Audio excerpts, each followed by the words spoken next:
Hey guys, Ernie here and welcome to the Paleo Hiker MD channel. I get asked a lot about gear to get when you're starting out bushcrafting. Well, let me tell you, today we're going to take a look at what I think is the best budget kit you can start with. Thanks for watching.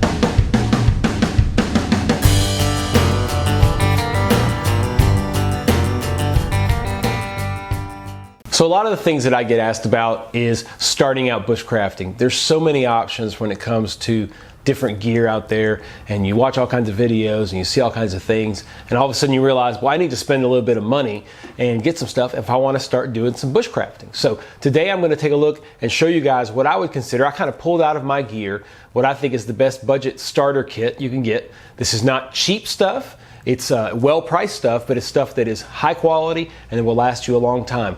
It's going to include the 5 C's plus a little extra. So let's start taking a look with our backpack.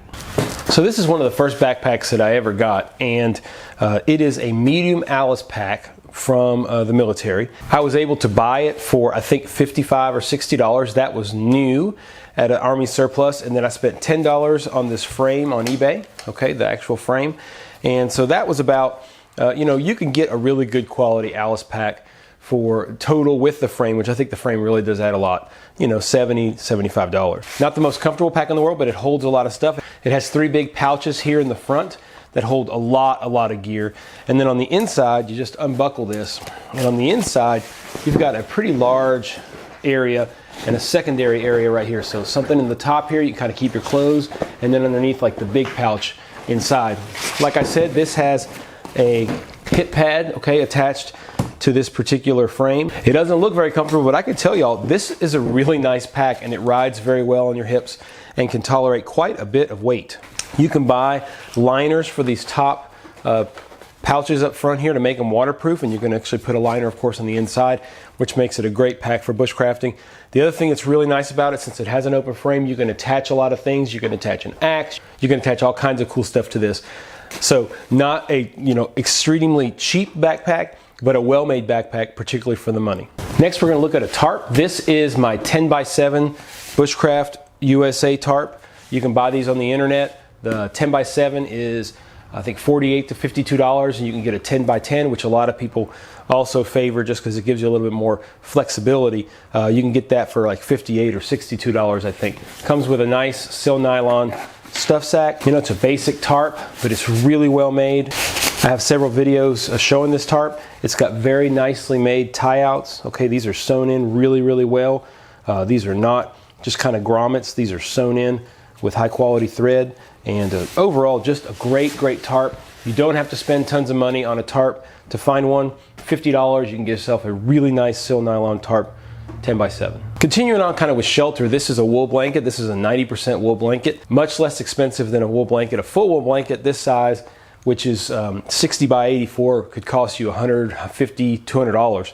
This is a 90% wool blanket. This happens to be a Swiss Army Reproduction blanket. You can buy it on Amazon for $32 to $33. It's fairly large, it works well. It's fairly light as well. It's certainly no wool blankets are light, but you can actually carry 2 of these, one for the top, one for the bottom if you want. If you're gonna go out bushcrafting and you really wanna kind of spend the night out in the open, you're gonna want a wool blanket, and this is a really good option. It's nice, of course, to have a full wool blanket. I have one that I've had for many years. What I tend to do is use this on the bottom, and kind of, if it gets messed up, not as worried about it, and then my actual wool blanket I use on top. It's warmer, and it's just overall better. So looking at one of our C's, I don't think you can go wrong with any Mora. The Mora knives are wonderful for bushcraft. They're wonderful for budget bushcraft. They're all anywhere from $12 to $15 to $16. I would suggest getting one like this. This is one of the Robusts. This is the Mora Craft Line Robust. It's $16 on Amazon. Has a thicker spine. You can easily grind this spine down with a file to create a right angle so it can strike a ferro rod. These are high carbon steel knives. You can get them in stainless, but this is a high carbon steel knife, so you do need to just make sure you oil or lube up your steel so you don't have any rust. All of them come with these very utilitarian but very nice sleeves or sheaths. If you're looking for a beginning knife, either for you, for your kids, whatever it might be, you cannot go wrong with a Mora knife. If you're going to be doing a lot of fire making, you're going to want a folding saw, in my opinion. This is a Laplander, kind of the classic saw used. It's very nice. It's $20 on Amazon. okay? And it works very well. The replacement blades are easy to change out, and overall it works, like I said, very well. I've had this Laplander for quite some time. I also have some silky saws. Those are a little bit more expensive, so if you're gonna go with a budget, I think the Laplander will work, and it works extremely well for the money. Another C we're gonna look at is combustion. This is a ferro rod. I think you wanna get a ferro rod from a reputable dealer. I get all my ferro rods from Nathan on eBay. The eBay store is Nathan4071. You can get all different sizes. This is a 3/8 thick by 4 inches. You can buy a 2-pack of these for about $18 or $19, and that is a really good deal. They have all kinds of super big sized ferro rods and all that stuff. You know what? All you need is a ferro rod that's long enough for you to strike and get a good spark out of it. And the higher quality ferro rod you can get, the better. If you're gonna spend $10 on a ferro rod like this, it's much better than going to Walmart and spend $3 or $4 on one that's less well made and will not produce the same temperature sparks that a good ferro rod like this will. Not all ferro rods are made the same. The actual ferrocerium is made out of different components, and you wanna get one that makes really hot sparks every time. One of the secrets to good fire making is being prepared and having good equipment. One more C we're gonna look at is cordage. You have a lot of different options, but I think the most economical option is Bankline. You can buy this on Amazon. You can buy it on Self-Reliance Outfitters, which is the Pathfinder school website. For about $10, you can get 140 to 150 feet. That's cheap enough that you can practice with this. It'll hold good knots. It really works well, and you're not worried about cutting long hanks of it like you might paracord because you don't want to waste it, whatever. This stuff is inexpensive enough that you can use it and practice and have fun with it. Last two things we're going to look at have to do with cooking. This is a relatively recent addition to my kit. And this one actually is brand new. This is a Bushcraft grate by Expedition Research. This is a brand new grate that actually the owner sent me. He saw that I had done a review and he was very thankful for that. And he sent me a new grill. This one is supposedly just welded a little bit different. But these things are so nice for the price, which is $12 to $14, depending on what size you get. You can't beat this. It's super strong. You can't twist it very easily. And when you're out practicing bushcraft and you want to cook over an open fire, which of course is just the best thing about bushcraft, is the way food tastes cooked right over an open fire. With a grill like this, it's super lightweight. It comes in a case so you can have all the dirty grill just stay inside of it and not get the rest of your stuff dirty. I highly recommend getting one of these grills if you're starting bushcrafting. Some may disagree with this last choice. Some might say that it's not budget, but I think it is. This is the Pathfinder School Canteen Cook Kit.